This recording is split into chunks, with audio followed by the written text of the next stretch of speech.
we were promised with the Civil Rights Act, we were promised a colorblind society. We now have a color-obsessed society. And it's a breakdown of that promise. Instead, the country I grew up in, at least, was like, yeah, you're black, but it doesn't matter.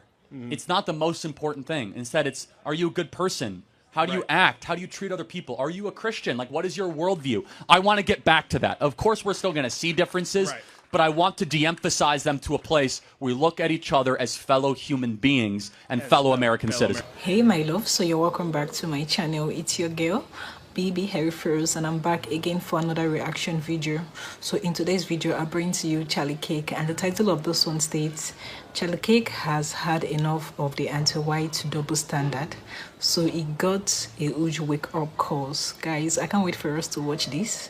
This is the anti-white double standard, and this is gonna be a heated one, so I can't wait for us to watch this and devour this. So if you haven't subscribed, do well to hit our subscribe button, subscribe to my channel, give us a thumbs up, and without further ado, let's get right into this video. Hey my love, so you're welcome back to my channel. It's your girl, BB Harry First, and I'm back again for another reaction video. So in today's video, I bring to you Charlie Kirk, and the title of this one states, Charlie Kirk has had enough of the anti-white double standard, so he got a huge wake-up calls. Guys, I can't wait for us to watch this. This is the anti-white double standard, and this is gonna be a heated one, so I can't wait for us to watch this and devour this. So if you haven't subscribed, do well to hit our subscribe button, subscribe to my channel, give us a thumbs up, and without further ado, let's get right into this video. On the mic.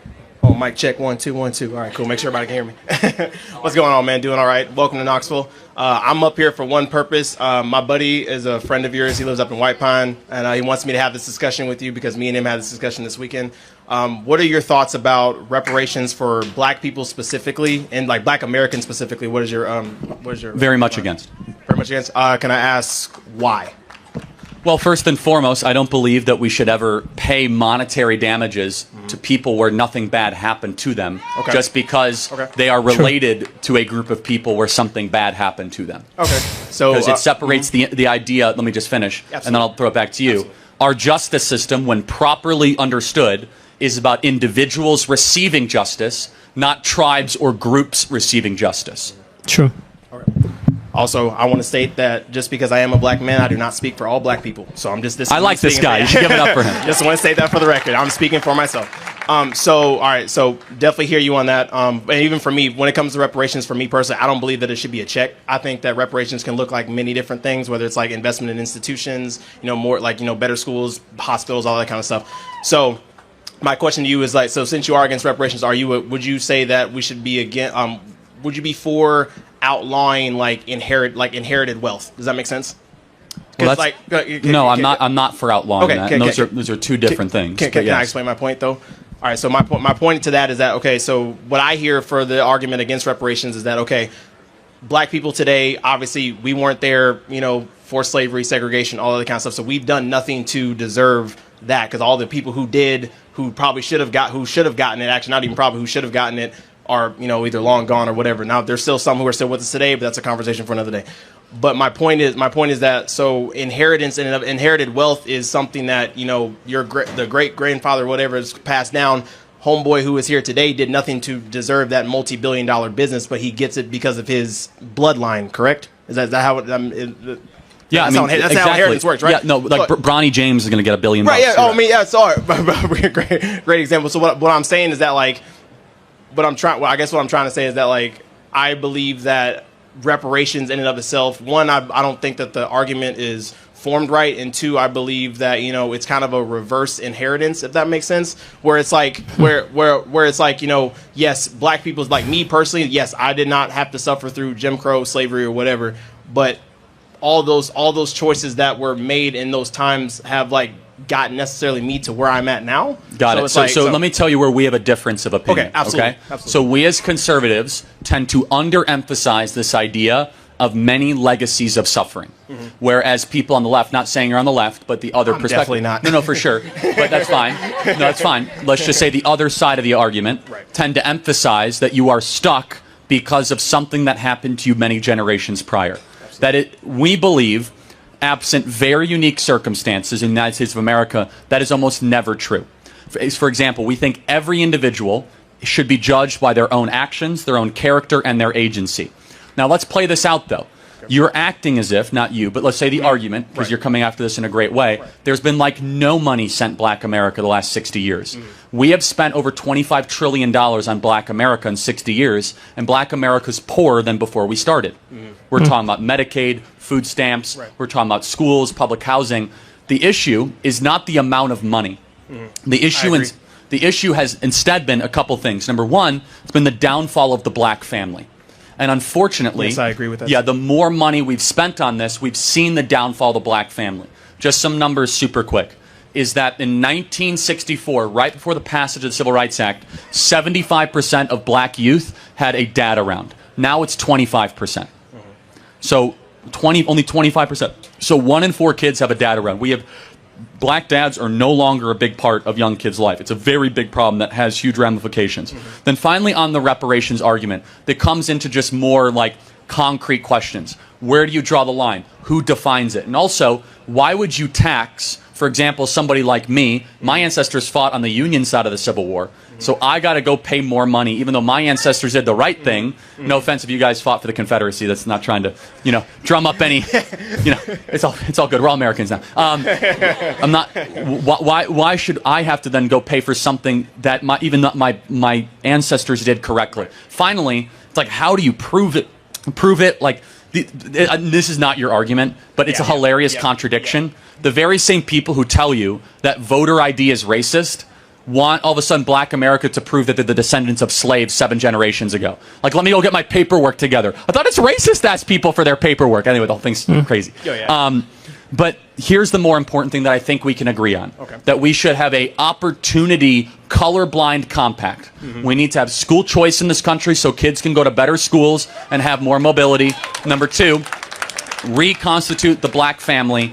And finally, this is one that you might agree on because you're not a liberal, is that we need to no longer import foreigners that are going to undercut the wages of workers of all races, especially Black Americans. I agree. And so what we've done is we imported Nicaraguans and Guatemalans to come take low-wage labor, and we didn't want to pay our own Americans those jobs. So final thoughts on those points. Also, great points. I would say that I am with you for the idea of a colorblind society. I think that it's a bit of a farce to say that colorblind society is something we should aspire to, but I think it's a farce to think that it doesn't exist, that race doesn't play a factor. I totally agree. Okay, and so I will say it plays far less of a factor 10 years ago. It's playing more of a factor today. Yes, I agree. In a negative way. Yes, I 100%. I mean, I think you had mentioned something about DEI like earlier, and I was like, for sure, like the way I agree with DEI in principle, but I think the way it's been instituted by our government and all the other institutions is completely wrong. So, because for me, it's not about seeing color; it's how you treat color. Does that make sense? Everyone's going to see color. And yeah, exactly. You're right. Yeah, and so it's an ideal that is admirable, being colorblind. Right. The problem with what we were promised with the Civil Rights Act, we were promised a colorblind society. We now have a color-obsessed society. And it's a breakdown of that promise. Instead, the country I grew up in, at least, was like, yeah, you're Black, but it doesn't matter. It's not the most important thing. Instead, it's, are you a good person? How do you act? How do you treat other people? Are you a Christian? Like, what is your worldview? I want to get back to that. Of course, we're still going to see differences, but I want to de-emphasize them to a place where we look at each other as fellow human beings and fellow American citizens. Thank you so much, man. Absolutely. Appreciate it. Thank you. One more, can I get a hat from my buddy? Absolutely. Can I get a hat from my buddy? Appreciate it. I'll get you too, right? Thank you, man. No problem. Can I shake your hand, man? Alright guys, so thank you so much for watching. It's still Charlie, and you guys know I love bringing Charlie here on my channel all the time. So based on this one, I want to commend this particular conversation. The guy in question did a good one. Now, it was a very organized conversation. You know, it was very organized. It wasn't full of chaos and all that.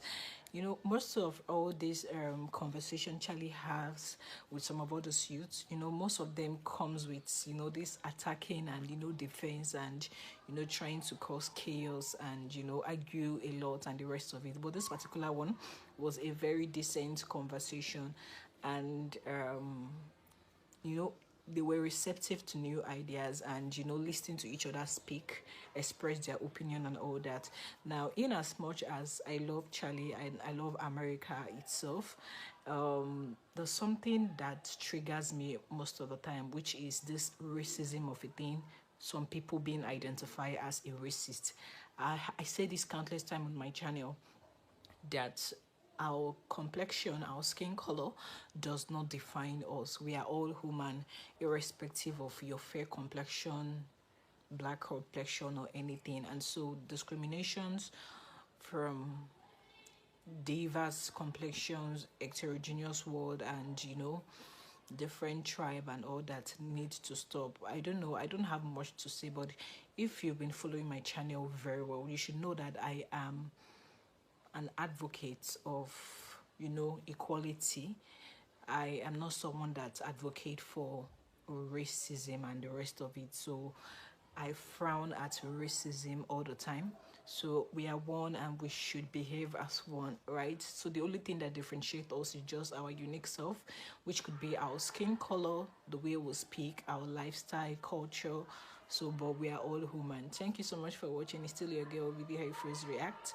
And if you haven't subscribed to my channel, do well to hit the subscribe button. Subscribe to my channel, give us a huge thumbs up. We've come to the end of today's video. Don't go too far, trust me. I'll be right back and I'll see you in my next video.